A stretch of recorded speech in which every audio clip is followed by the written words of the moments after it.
What's up, guys? It's your girl, Alexus Renée. I have an amazing show for you. Today's special guest on Celebrity Myxer is a very handsome, extremely talented actor, model, and TV personality from VH1's hit TV show, Black Ink Crew Chicago. He's one of the most recognized Beard Gang members, but don't judge his book by the cover because his personality goes far beyond his physique and transcends to philanthropy with the new introduction of the Never Alone t-shirt line in remembrance of his late sister, being just one of many projects he's currently working on. He's also touring between tapings, and I'll have more information on what else he's got going on very shortly. Now, let's welcome Don Bishop to the show. Well, welcome to the show, Don. I appreciate you for coming. Of course. Appreciate you. Thank you so much. Now, I know that you're like super excited, right? Because you guys are filming season 4. Yes, we are. Now, what can we expect from Don this season?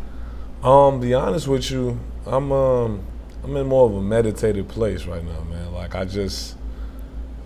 it's growth. That's all you can really see. I'm not perfect yet, but just growth in how I handle my situations, maturity in how I come across on the screen. That's all I've been trying to do. I realize that we got such a vast amount of viewers that tune in every night. So I'm trying to set an example. You know what I mean? I might not be perfect, but I'm trying to set an example of how to handle situations. Absolutely. And how to, kind of walk that route or walk through that road or that route. You know what I mean? And that's good because nobody's perfect, right? No, not even close. So, what is the biggest misconception about Don? That at first they used to have this conception that I'm just a mean, angry person. Like I'm just angry. Like I'm just a violent, angry person. And most people that really know me in reality know I'm like a big teddy bear. Yeah, I'm in the gym, I work out, I'm big or whatever, but really just a sweetheart. You know what I mean? Mm-hmm. They confused that with what I was going through season 1. You know what I mean? What they didn't show on camera, my uncle had just passed, as well as my grandmother, maybe a month after, because grieving over losing her son, which is my uncle. So sorry to hear that. So in the middle of filming, appreciate you. In the middle of filming, you think I'm coming on set to deal with some drama that they creating, where in reality, I'm crying before I come on set every day. I want to see my grandmother with tubes, and I never forget that. Because I remember one time before filming, the very last time me and my grandma spoke, the last time she was actually physically able to speak, and she was such a caring person. She asked me, did I need anything? I said, no, Mom, I'm fine, you relax. And then I remember her having a purse, and she had like $50 in the purse. She tried to give me the $50 for gas. It was something. And I'm just thinking, like, even on her deathbed, she's worried about her babies. Right, and still trying to take care and whatever. of you. And it was just like, then you go on set, yeah, I'm angry. I'm going crazy today. Because y'all trying to bother me about some stuff I don't even care about. Yeah, I'm finna snap on y'all. I'm finna go off. Ultimately, like, with filming, I went through a lot that they didn't show on camera.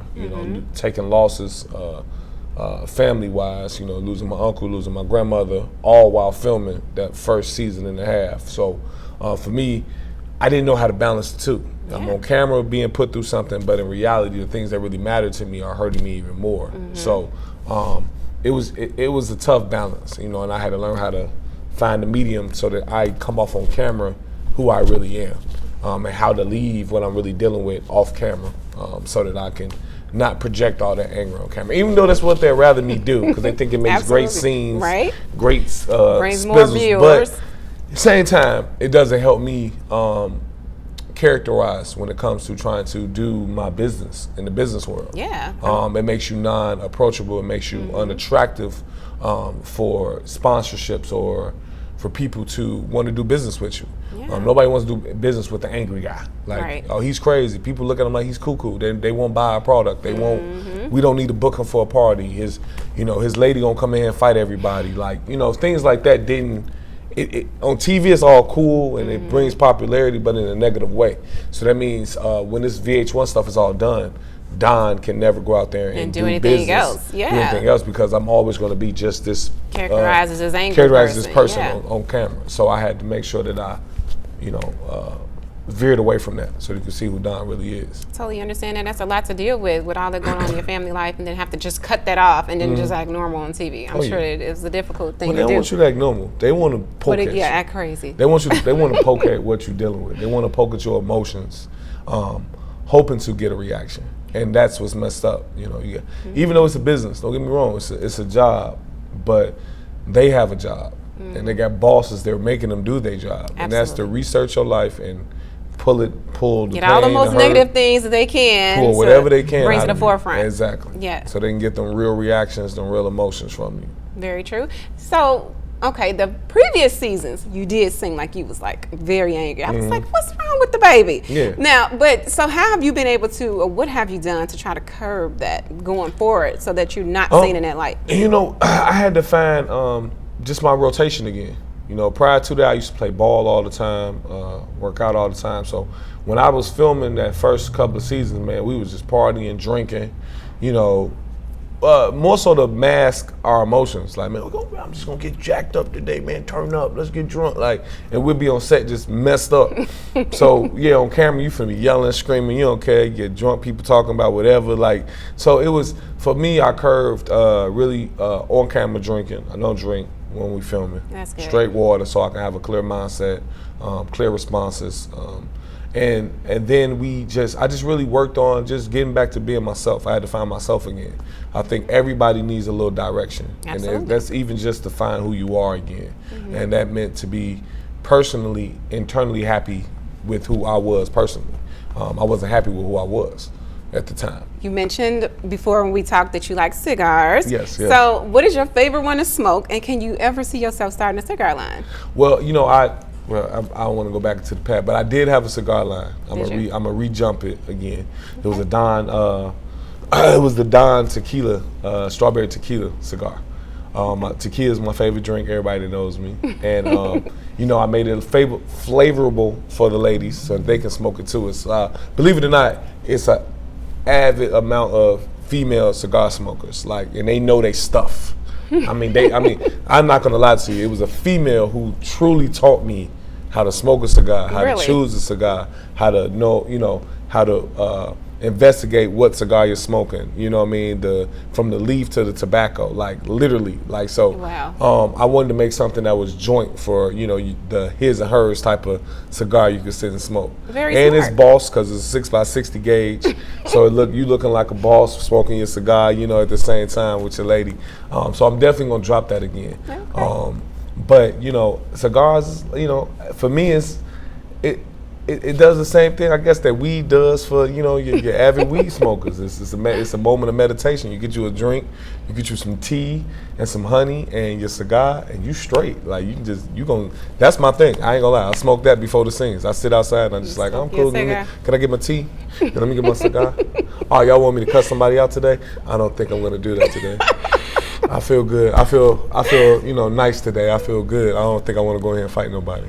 I see you got your beard thing going. Yeah. And what is it that you use to keep your beard looking all nice? So the fellas that has beards well, can know you know what? To be honest with you, I just connected with Luster's company. Yes, That's awesome. I did. At first, I was working with 103 Collections. That's a black-owned company here in Chicago. A black couple, a married couple that had 103 Collections. 103 is for 103rd over there by Julie. Okay. That's where the owner grew up. So he started that. So I use 103 Collection. I use Luster's. These are both Chicago brand names, black-owned companies. Luster has now made me one of their ambassadors for the beard gang look. That's good. So I enjoy it because both are organic. They're natural products. Definitely everything from the mint conditioners to the peppermint conditioners, like everything, like, you know what I mean, you enjoy yourself. I use Luster's and 103 Collections on the whole house. For my kids, my wife uses it, everybody uses it. It's these companies, I just like to support my people first. Absolutely. I can go off and go mess with somebody in Canada, Germany, whatever, that came up with something, but I'd rather support my own because I believe at the end of that road, I've developed roads to get to wherever I need to be successful. These people will, at the end of the day, when they grow, we grow. It's more of a we're growing as people together. So I definitely support my Chicagoans first. Makes and sense. Whatever they have going. It makes sense. So make sure you guys get your 103 Collections and your Luster's. And your Luster's, man. Luster's beer products. He's co-signing those products for you. They serious products, man. They get the job done. So now, what other projects are you working on outside of Black Ink Crew? Well, outside of Black Ink Crew, I've started a movement. Well, me and my brother, one of my best friends, grew up with since we were like 5 years old, preschool. His name is Donardo, and my brother, of course, is 4 from the show. We have what is called No More Ordinary Lifestyle, NMOL. This is basically pushing people to be what you dream to be. We were all from grew up on 87, right down the street over there on Avalon. We didn't have the best, or we weren't blessed to have everything everybody else had. So it was a dream we started as kids. Like, we just determined not to be ordinary. We're not going to have the ordinary lifestyle. We're not going to have the regular office job. We're going to do something above and beyond and change our families' lives. Like, that was our mission as kids. We came up with this as kids, and it just kind of grew and fell into our laps as we progressed, and blessings came our way. So No More Ordinary Lifestyle was not a gang or just us. It's a movement that we want to preach to children and people in our community. Black, white, Asian, I don't care what you are. Be what you choose to be. Don't let somebody tell you got to go to school, you got to go to college, you got to get your degree, and this is all you're going to do. Absolutely. Like, no, if you choose to say, hey, I want to drop out and I want to own my own line business of anything, or whatever, I want to make chairs, I want to make tables, I want to build buildings, like whatever that is, don't let nobody tell you you can't do it. And that's what No More Ordinary Lifestyle is. Like, if you're a doctor, if you're a single mom taking care of 3 kids, and you're a nurse and you grinded and you got a dream of opening up your own school or whatever you're doing, like, you're living not an ordinary lifestyle, because you're doing and overachieving what the expectation was set on you from where you were from. If you ask us, me and my brother, we was homeless. I lost my home. We lived in hotels. We did a lot of things that the TV never showed, you know what I mean? But for us, we were supposed to be statistically in jail or locked up. I was homeless, played ball, I ended up getting 3 degrees, and now we're doing what we do on TV. And my brother's doing what we do with music and art. That's great. So, we went above what people told us that we were, we were told we weren't gonna be nothing. Yeah. And we went above and around that. Right. So you were actually doing what you're working on. What you're working on. You went over and beyond. Went over and beyond. Yes, and that's amazing. So, you should do that, and you should be teaching the kids that, because there's so much negativity out here for these children. They need that positivity. Exactly. That's amazing. So and that's I'm very what we're proud pushing, of you guys. man. And we're pushing that through Chicago. I'm also pushing, again, you mentioned, the Never Alone. I came up with that with my boy Neek. Neek actually thought about it after I lost my sister, and he presented it to me. And he was like, man, how can we get this across to people about supporting each other? Yeah. Because me and him was sitting having a conversation over a cigar. And the truth is, people push this solo dolo lifestyle like it's cool. To be drugged up, to be in your feelings. The media feeds off of it. People emotions, what they dealing with, and they make people feel like it's okay to be alone, get drunk, get high, don't care about your life. Like, man, forget everybody. Versus, really, we need to be pushing, be there for each other, be there to support each other. My sister, again, passed to suicide. She was released from the hospital prematurely, jumped off the Chicago Bridge. Unbeknownst to me, until the next morning when I had to get the call that I lost my little sister. No, that's got to be difficult. It is. It's a soft spot, because as a community, especially as African Americans, mental illness is something that's serious in our community. Very serious. And people like to, look over it. That's white people issues. Because they call us crazy when we do it. We don't have mental issues. Yeah, we can't, because we black. Yeah, we black. Just so crazy. we just crazy. We just want crazy stuff. Versus, no, we really balance stuff. You got to look at a kid like my sister. We grew up, like I told you, in a less fortunate household. As a young lady, you imagine as a teenager not getting your hair done, not being able to get your makeup done every day or get your nails done every week when you're around your peers. That has those things. That has these things. They got the fresh joints, they got the heels, they got their weave and hair done or whatever every week, and mama taking care of them, versus you you sharing your brother's clothes to come to school. And you imagine people picking on you, all of those things. And she battled that all through high school. Still went to go get a degree. That's at University of Springfield. She wanted to be a caseworker, and it was just less fortunate. She had a relapse, and that sent her over the board. Where at some moments I didn't recognize my sister, and so that's why we pushing the Never Alone. We want people to go back to supporting each other and having each other back. Like, I think we live in an era of it's easier to hop on the bandwagon for self-destruction and destroy people, make fun of people, bully each other. It's cool. It's cool now to bully people. It's cool to, get on here and joan everybody, no matter what you think they're dealing with. It's cool to post a video of a less fortunate person and make fun of them. Yeah, because I hate seeing those videos. I hate seeing those fighting videos. It's like, why don't you guys, if you're there recording it, you should be stopping breaking it up. And then when a person dies in front of you on camera, now you all sad. Right. But you sitting there recording. Exactly. Versus saying, y'all don't do that, chill out, don't fight, don't do this. Like, we just live in a messed up era. And the Never Alone was, I'm not gonna act like it's gonna change the world all in one jump. But you never know. But I just wanted to we wanted to spark a idea, a vision to people. Is that gonna be like a charity or like where are you it's a nonprofit organization that I'm starting. The shirts and the things, the line is to hopefully help bring in a form of income to help this organization take off. Our goal with that would to be doing a lot of charity events, like all the back to school events. I want to take this to do get the barbers and the hairstylists out for those young women and children when they can't get a haircut every week. They can't get their hair done. The things I remember not being able to get. I had to learn to cut my hair. Like at one point we couldn't afford it. Like we was in there, all me and my brother wanted was waves, and we learned how to cut each other hair because we couldn't afford it. So we'd be in the kitchen. Like, man, bro, don't go against the grain. Whatever you do, don't go against the grain. Like trying to, things we couldn't afford. So my goal would be to take this money and give back to the community, give to those neighborhoods like Inglewood, where, my grandmother had a house on 59th and Hermitage, 5918 South Hermitage. It's now a lot. But I remember when I ride past, it's like, man, I remember sitting on that porch getting my hair braided. You know what I mean? Like, I want to give to all those kids that can't afford it. Yes. And that's what we want to do. Get clothes, sneakers, get everybody kind of come together. Like, man, let's give back. Let's help these kids who are dealing with this stuff that we don't see. I work in the school system, so I see the kids come in. So every Christmas, they missing out every holiday, every winter, I'm buying coats, giving out Jordan sneakers, whatever they need. Got my barbers coming up there.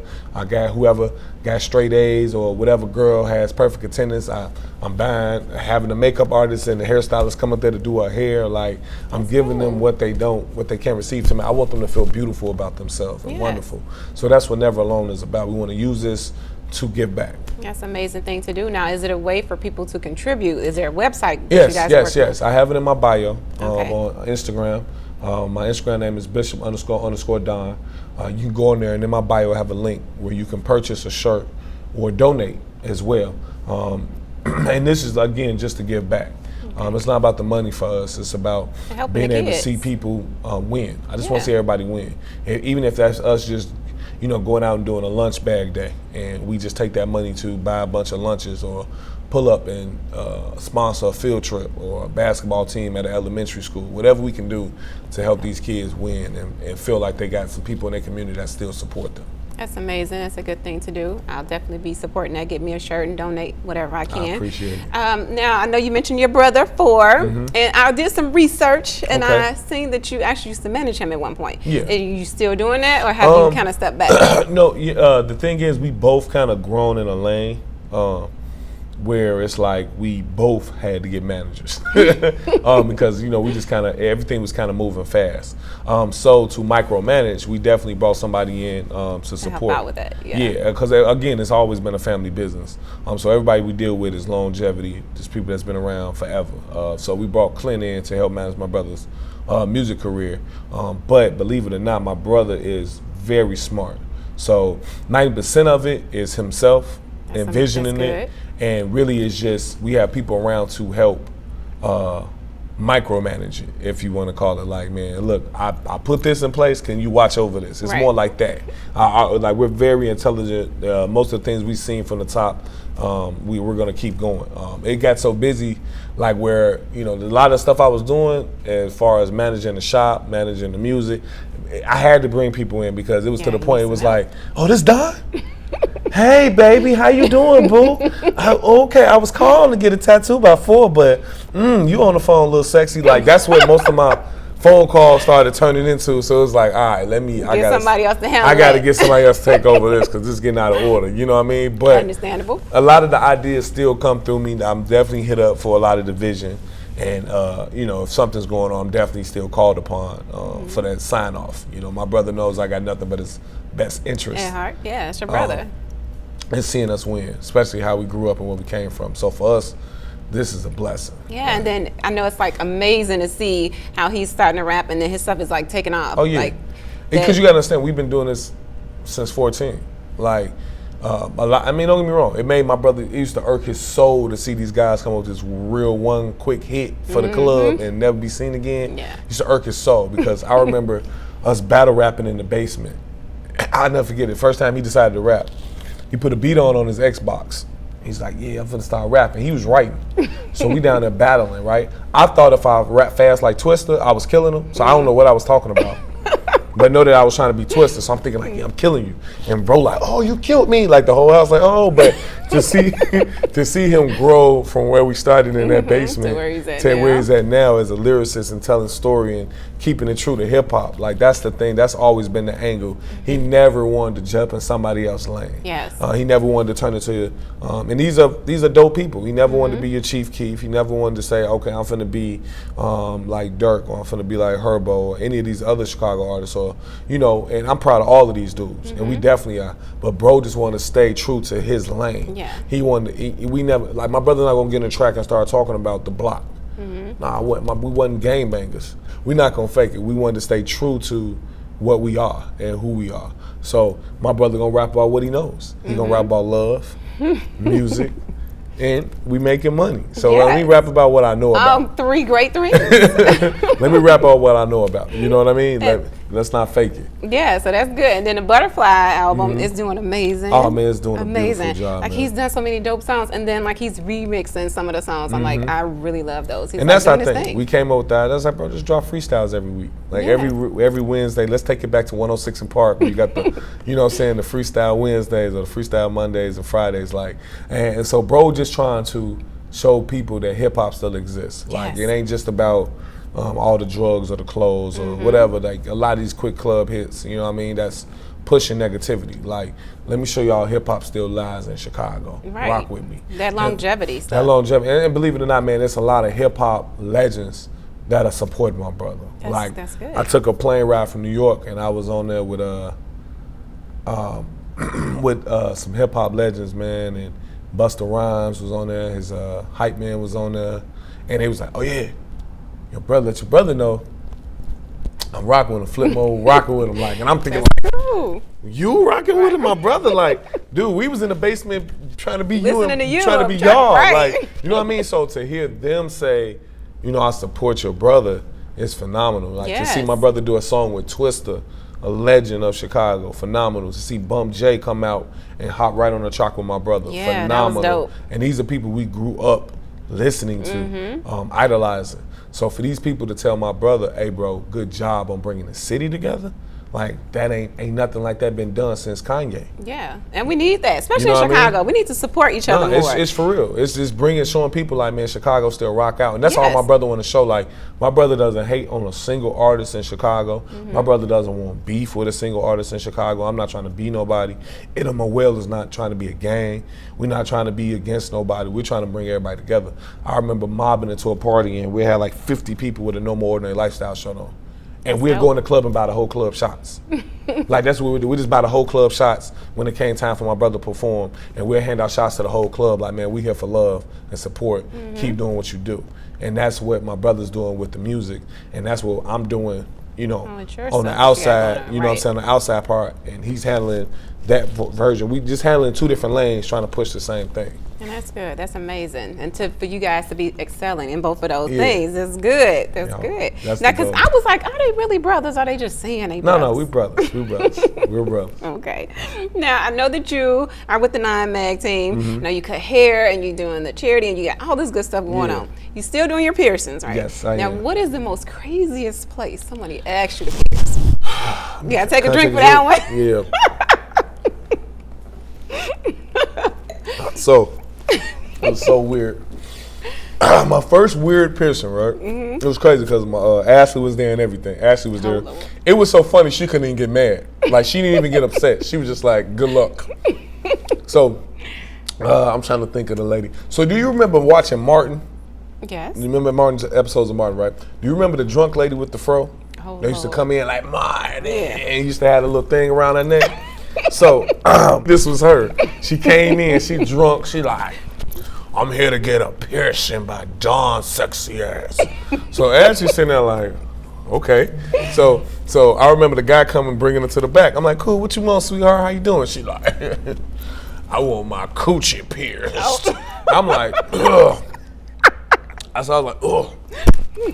So I was like, yeah. So I threw out a crazy number just to hopefully I can scare her off. So I said something like, yeah, man, that's gonna be like $250.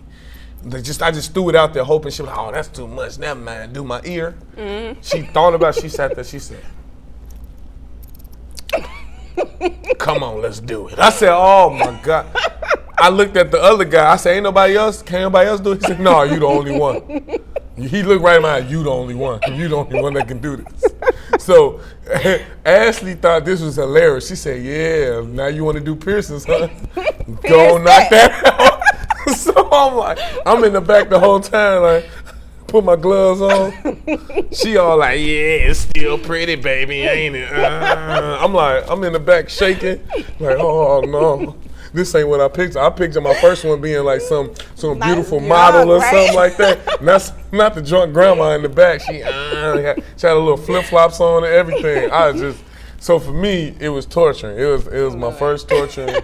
It was the craziest tattoo I ever did. Everything else since then has been cool, other than, I think the second one was doing Sydney Starr's piercing.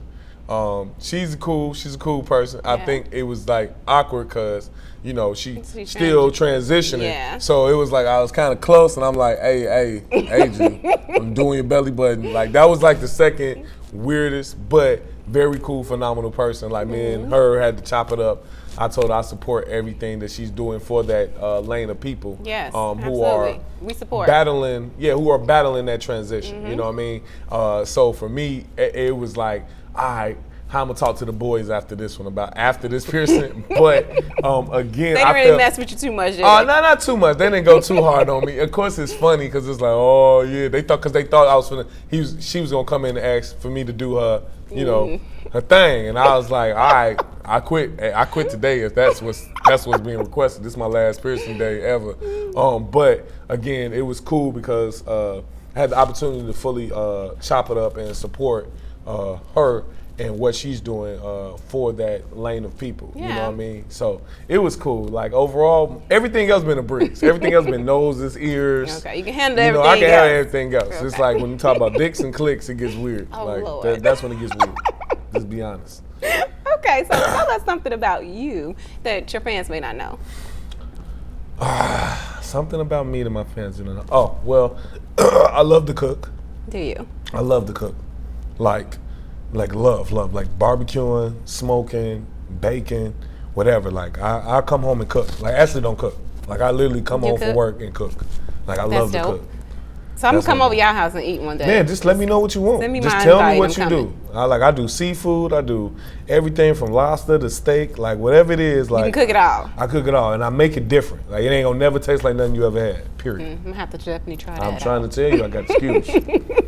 My daddy taught me one thing. He taught me how to cook. That's a good thing. Women, we love men that can cook because we don't want to have to cook all the time. We can get that job to y'all sometimes. It's fun to me. It's fun to me. As long as you can do the dishes, because after we cook and eat, I'm gonna pass out. I ain't gonna lie. I'm gonna Teamwork. You cook, if we I do cook, dishes. just do the dishes. That's it. Like I can handle the rest. I give the kids a bath, all of that. I just can't go back and do dishes. Okay. Well, I totally appreciate you coming to the show today. It was amazing talking to you and getting a little bit more about Don and who you are outside of Black Ink Crew Chicago. Of course. So before I let you go, though, I got to give you some trivia questions. Talk to me. Okay. Let's get it. So I'm gonna keep it simple though, because you married. I don't want to get nobody in trouble. Oh no, it's okay. I think I've been asked it all at this point. Okay. So light or dark liquor? Light. Okay. Who's your celebrity crush? Jada Pinkett-Smith. You love you some Jada? I love me some Jada. Since she was in Low Down Dirty Shame, I fell in love. That's a very long time. When she was like, I promise. I used to make Ashley say that all the time. Just like Jada Pinkett. You promise? Remember that scene? Mm-hmm. Like that was my favorite scene in the movie. So I've been in love with Jada Pinkett-Smith my whole life. Okay. She knows that. Like I told her, like if Jada Pinkett come in the room, like don't get mad at me if I like. You gonna have to. That's one. She You gonna have to take get- a she L have on to that take one. that. Okay. Like, I can get it. Like if a Morris Chestnut come in the room and she run over there, I you can't got even get that- mad. Like right. he been around since she was like 10. Like what am I supposed to do? Right. Can't battle that. You know what I mean? Okay. Okay. Let's see. If you can choose now, just if you're not married, because I don't want to get anybody in trouble. Okay. Slim or thick? I love thick. I think my daddy told me as a kid, like, you gonna marry a chunky girl. Like, you just like thick. Like, my whole life, skinny was never my thing. Thick is always, I mean, she could be chunky. As long as she got a booty, like, I was with it. Like, Yes, we love you some thick I girls. love me some thick girls. Nothing wrong with I'm that. all about all the natural curves, the natural roll, everything. I'm hugging all of it. Like, I'm that dude. Like, Mm-hmm. they ain't gotta change a thing. Be yourself. I love it all. Okay, nothing wrong with that. Now, all right, so this part is going to be 2 truths and a lie, but Black Ink Crew edition, okay? Okay. So you got to give me 2 truths and a lie, and I got to distinguish which one is a lie. So I gotta give you 2 truths And a a lie lie. about Black Ink Crew about Black Chicago. Crew Chicago. Yes. Okay. I thought you already had 3 of them put together, and I had No. to tell you which one was true and a lie. No. So much stuff that happens around us. So much stuff. Okay. Okay. Don had sex with Charmaine. Don had sex with a stripper before he got married. And Ryan in love with Kat. Oh, Lord. I think all 3 of them truths. Oh, see? See? Okay. Let me see. Let me pick one. Which one could be the lie? I'm going to say you had sex with a stripper before you got married. I did not have sex with a stripper before I got married. Okay, so I was right.